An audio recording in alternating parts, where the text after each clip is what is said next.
కండలు తిరిగిన టెక్నాలజీ కాస్త ఖరీదే గురు. పూర్తి వివరాలకు చదవండి రేపటి సాక్షి దినపత్రిక. ఒకసారి కృష్ణలంక వెళ్లి అక్కడ ఒకసారి ఆ గోడ మీద నిలబడి ఒకసారి చూస్తే ఆమె అందరికీ ఆశ్చర్యం కలిగించే పరిస్థితి వస్తుంది. ఆ గోడ చూస్తే నేను మొన్న వచ్చేటప్పుడు ఆ గోడ మీద మొన్న వచ్చేటప్పుడు ఆ బ్రిడ్జ్ మీద నుంచి వచ్చేటప్పుడు కృష్ణలంక ప్రాంతం అంతా వాళ్ళంతా ప్రజలందరూ వచ్చి కూడా నన్ను ఆపి కేవలం థ్యాంక్ యూ చెప్పడానికి ఆపారు. ఆ ఒక్క గోడ ఈ కృష్ణలంకకి ఇరువైపున ఉన్న ఈ గోడ ఒక్క గోడ దాదాపుగా 500 కోట్ల రూపాయలు ఖర్చు చేసి మన ప్రభుత్వంలో మనం కట్టినందువలన ఈ రోజు దాదాపుగా అక్కడ ఉన్న దాదాపుగా మరో 3 లక్షల మంది ఈ రోజు దాదాపుగా అందరూ కూడా సేఫ్ గా ఈ రోజు పడుకోగలుగుతా ఉన్నారు. నిజంగా నా గోడేగానే లేకపోయిందంటే అసలు ఇంకా ఎంత దారుణంగా పరిస్థితులు ఉండేదో అర్థం చేసుకునే దానికి కూడా ఆశ్చర్యం కనిపించే విధంగా ఉండేది. ఈరోజు 32 మంది చనిపోయినారు. ఇప్పటికే పేర్లతో సహా ఈ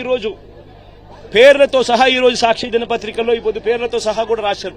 ఫలానివాడు ఫలానివాడు ఫలానివాడు ఫలానివాడు అని. ఆ 32 మంది కన్నా కూడా ఇంకా ఎక్కువగా ఇంకా చనిపోయిన వాళ్ళు ఇంకా తేలే పరిస్థితి కూడా కనిపిస్తా ఉంది.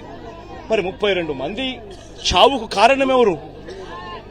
మరి ఇంత దారుణంగా ఆర్గనైజేషన్ మేనేజ్మెంట్ అనేది నువ్వు లేకుండా ఈ మాదిరిగా నువ్వు మేనేజ్ చేయడము అనంటే, ఇంత దారుణంగా మేనేజ్ చేయడము అనంటే అసలు నువ్వు ముఖ్యమంత్రిగా నువ్వు నీ పదవిలో ఉండడానికి నువ్వు అర్హుడువేనా అని చెప్పి ఒకసారి చంద్రబాబు నాయుడు తన గుండెల మీద తాను చేయి వేసుకుని ఆలోచన చేయాల్సిన అవసరం కూడా ఎంతైనా ఉంది.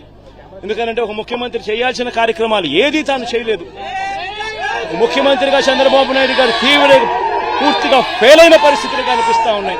32 మంది చనిపోయినారు. ఈ రోజు ఈ 32 మంది చావులకు చంద్రబాబు నాయుడు గారు సమాధానం చెప్పాలి. చంద్రబాబు నాయుడు గారు ఈ చావులకు ఓనర్షిప్ తీసుకొని ప్రజలకు క్షమాపణ చెప్పి ప్రజలకు సహాయం చేసే కార్యక్రమంలో ముందుకు అడుగులు వేయాలి. ఖచ్చితంగా జరగాలి.